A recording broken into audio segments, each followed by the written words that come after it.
Finally दोस्तों इंतजार की घड़ी होने वाला है खत्म, क्योंकि भोजपुरी के पावर स्टार पवन सिंह का बहुत ही बवाल गाना आप सभी के बीच आने वाला है। इसी गाने के बारे में आप सभी को बताने वाला हूं इस वीडियो में, तो वीडियो को लास्ट तक देखते रहें। और जो लोग मेरे चैनल को भी तक सब्सक्राइब नहीं किए हैं वो लोग कर लें, क्योंकि हमारे चैनल पर भोजपुरी का हर खबर सबसे पहले आता है।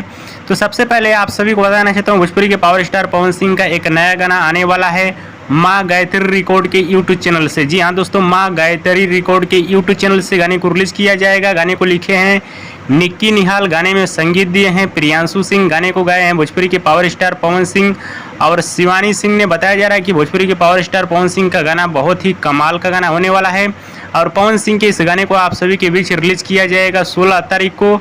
और जल्द ही गाने का पोस्टर आने वाला है, आज या कल में गाने का पोस्टर आप सभी के बीच आ जाएगा। और वीडियो गाने में नजर आएंगे भोजपुरी के पावर स्टार पवन सिंह और क्वीन शालिनी। गाना बहुत ही कमाल का बनाया गया है, गाने का नाम सड़िया से रिलेटेड होने वाला है। वीडियो पसंद है तो ज़्यादा लाइक करें, कमेंट करें, शेयर करें, सब्सक्राइब करें। धन्यवाद दोस्तों।